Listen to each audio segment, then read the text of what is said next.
আসিফ নজরুল এ প্রথম আলোর সুশীল গিরি সেজে তারপরে প্রথম আলোর হয়ে কাজ করে। প্রথম আলোর যা বয়ান সে তাহাই বাংলাদেশে বাস্তবায়ন করতে চায়। এই শুয়োরের বাচ্চা গতকালকে পোস্ট করেছে সে নাকি জামিনের ব্যাপারে কিছু জানে না, এটার সাথে আইন মন্ত্রণালয়ের কোনো সম্পর্ক নাই।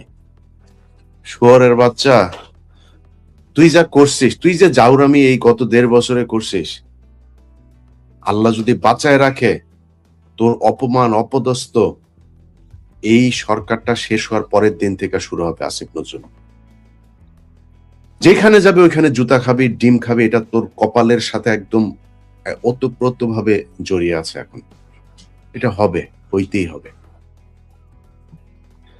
এখন আসিফ নজরুল কালকে পোস্ট করেছে সে নাকি কিছুই জানে না, এটার ব্যাপারে আইন মন্ত্রণালয়ের কোনো কিছু নেই।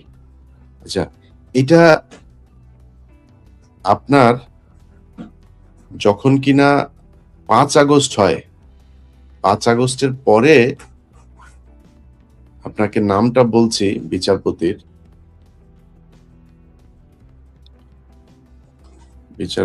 নামটা হলো শেখ তাহসান আলী। আপনাদেরকেও শুয়োরের বাচ্চার ছবিটা দেখাই।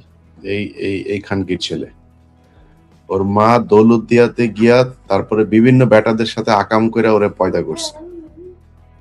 এটা একটা আরেকটা জাউরা, ওই যে কয়সার কামাল, ওই শুয়োরের বাচ্চা গত 15 বছরে একবার ধরা খাইছিল শাহবাগে, সেটাও এক মাগি নিয়ে, গাড়ির মধ্যে এক মাগিরে নিয়ে লাগাইতে গিয়া পুলিশ তারে ধরছিল। এরপরে মুসলেকা দিয়ে তারপরে বেরিয়েছে, সেটারই সে বলেছে তাকে নাকি সরকার ধরেছে। এবং এই মোটামুটি মানে আমি জানি না, তারেক রহমানের অনেক কিছু আমার খুব ভালো লাগে, কিন্তু তারেক রহমানের আশপাশে সব মাদারচোদ, ওইখানে সব মাদারচোদ তারেক রহমানের আশপাশে। কেমনে যায়? ওই যে আরেকটা আছে ওয়াহিদুজ্জামান অ্যাপেলো, এখন কি ছেলেরা সব কটা শুয়োরের বাচ্চা। এই শুয়োরের বাচ্চাগুলো সব পাশে পাশে গিয়া তারপরে এদেরকে, এই কায়সার কামাল আর এই শুয়োরের বাচ্চা, এই দুইটায় মিলে এই এর বেঞ্চে আপনার এই হাইকোর্ট থেকে ওর জামিনটা হয়েছে। এই আজকে যে হাদির করা হলো, হাদিকে যে মারা হইলো, এই তো জেলে থাকার কথা। আগের মামলার তদন্ত কর্মকর্তা বাদী, তারা এই ফয়সাল মাসুদ সে যে ছাত্রলীগ করতো সেটা উল্লেখ করে নাই। উল্লেখ কেন করে না? আগের থেকে প্রিপারেশন, যে উল্লেখ করলে তারা তো জামিন হবে না, জামিন নিতে কষ্ট হবে আওয়ামী লীগ যদি হয়। সে ডাকাতির মামলায় অস্ত্র সহ আটক হয়েছে, কেন্দ্রীয় কমিটিতে সে পদে ছিল, সে জামিন পাইলো কিভাবে?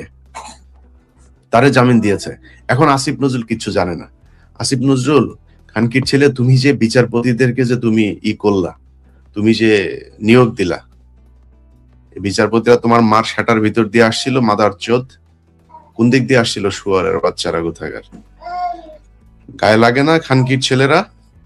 এই মানুষগুলো রক্তের উপরে দাঁড়ায় তারপরে তোরা উপদেষ্টা হইছিস, তোরা বড় বড় পদে বিচারপতি হয়েছে। এই খানকির পোলা, এই যে তাহসান, শুয়ারের বাচ্চা 5 তারিখের পরে সেইখানে তাকে বিচারপতি নিয়োগ করা হয়েছে, জামিন দিয়ে দিছে। সে যার রক্তের বিনিময়ে বিচারপতি হইল, সেই লোকটার, সেই মানুষগুলিরে খুন করার জন্য খুনিরে সে জামিন দিল। এবং এরপরে তার কি হবে? এরপরে সে বের হয়ে যাবে, চলে আসবে, সবকিছু তাদের প্রি প্ল্যান্ড, এইভাবেই হয়েছে। এখন ভাই মানসিক ভাবে আসলে খুব বিধ্বস্ত অবস্থায় আছি ভাই। বিশ্বাস করেন, 5 তারিখের পর থেকে আজকে পর্যন্ত আসিফ নজরুলের সাথে আমার কোনো ব্যক্তিগত সমস্যা আছে, স্বরাষ্ট্র উপদেষ্টার সাথে আমার ব্যক্তিগত সমস্যা আছে, এই কয়সার কামাল আমার সাথে ভালো সম্পর্ক ছিল, এই অ্যাটর্নি জেনারেল খুব ভালো সম্পর্ক ছিল। আরে ভাই, তোরা মানুষের চোদা রে, মাদার চোদেরা, মানুষের চোদা তোরা। মানুষ তোর মারে লাগায়া জন্ম দিছে এই দুনিয়ার ভিতরে। যদি তাই হইতো তোরা মানে এই কাজগুলি করলি কিভাবে? একটা মিনিমাম একটা মানে এই মানুষের যেই থাকে, মানে বর্ডার লাইন থাকে, এইটুক মনুষ্যত্ববোধ তোরা দেখাইস না। টাকা পয়সার অভাব আছে, কয়সার কামাল বস্তায় ভরে ভরে টাকা নিয়ে গিয়েছে, বস্তায় করে করে এই কোর্ট থেকে টাকা নিয়ে গিয়েছে। আর কত টাকা লাগবে তোদের? কত টাকা দরকার আছে নাকি আরো? তোরা আওয়ামী লীগের লোকজন রে গড়ে পর্দায় সমানে জামিন করাইছিস। আসিফ নজরুল খানকির বলা শুয়োরের বাচ্চা, কয় টাকা লাগবে রে তোর? আরো কত হাজার কোটি টাকা দরকার আসিফ নজরুল তোর বাঁচার জন্য, আরো ভালো থাকার জন্য? বল, কত মাগি লাগবে, কি লাগবে বল, নিয়ে তারপরে যা, দেশটারে শান্তিতে থাকতে দে।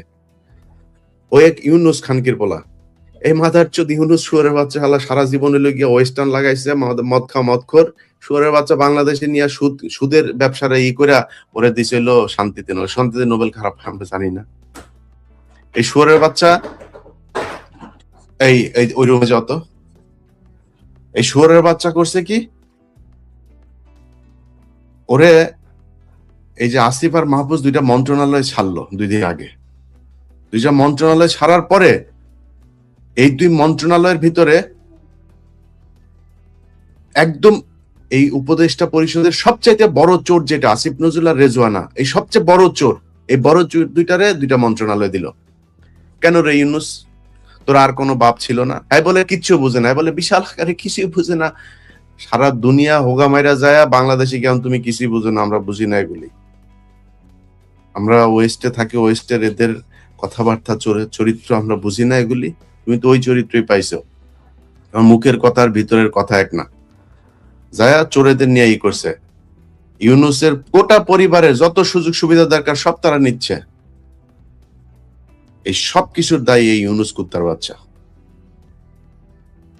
শুয়োরের বাচ্চা এখানে আসছে, হ্যাঁ আমাদের সাথে বসবে, এরে আবার ফর্ম পূরণ করা, তুই কি স্যারের বাল রে যে তোর সাথে বসতে হবে? তোর কাছে কোনো তদবির নিয়ে গেছি, কোনো পদ চাইছি তোরে? এরপর আবার 2 দিন পর আবার আরেকজনের দিয়ে ফোন দেয়, ভাই আপনাদের মিটিংটা হচ্ছে না, আসিফ নজরুল আর আসিফ মাহমুদ আর মনির হায়দার আপনাদের এই ডক্টর ইউনুসকে আপনাদের সাথে বসতে দিল না। আসিফ নজরুল, মনির হায়দার, ডক্টর ইউনুস পুটকি মারি আমরা, শুধু আমরা ওদের কাছ থেকে কিছু চাইছি, যায় বলছি যে আমার বাইরে এইটা দে, আমার এইটা দে, আমার এই পদ দে, বলছি নাকি তোরে? চোদে তোরে কেউ কালকে বলারা মানুষ মেরে ফেলতেছে শুয়োরের বাচ্চারা, পাশে দাঁড়ায় থেকে দাঁত কেলায়। স্বরাষ্ট্র উপদেষ্টা দাঁত কেলাইতেছে, পাশে দাঁড়ায় দাঁড়ায় করে, আল্লাহ চোরের বাচ্চার মতো দেখা যায়, চোরের বাচ্চা, চোর শুয়োরের বাচ্চা। ও এখন পর্যন্ত পদত্যাগ করেনি, জুতা দিয়ে পেড়াইলে ওরা পদত্যাগ করবে না। মজা পাইছে তো ওই জায়গায়। বাংলাদেশের এই যে আজকে যে বাংলাদেশ, এই হাসিনার পতনের পেছনে এই বর্তমান এই যে সরকারের ভিতরে দেখছেন, কারোর কোনো অবদান নাই, একটারও কোনো অবদান নাই। ডক্টর ইউনুসের যে সমস্যা ছিল সেটা ব্যক্তিগত, তার সে ব্যক্তিগত সমস্যা। এই দেশের জন্য ইউনুস জীবনে কোনোদিন কোনো কিছু করে নাই, জীবনে কিছু করে নাই। এত খাতির পিরিতি আলাপ পেরে লাভ নাই। আমরা চিনি ডক্টর ইউনুসকে, ডক্টর ইউনুস কোথায় ছিলেন, কাদের সাথে ছিলেন, কাদের হয়ে কাজ করেন, এগুলো খুব ভালো করে জানি আমরা। অথচ তারা গিয়ে আজকে পুরো দেশ শাসন করছে। আমরা কিছু বললে আমরা নাকি মানুষকে উস্কাই, আরে বেটা আমরা উস্কাই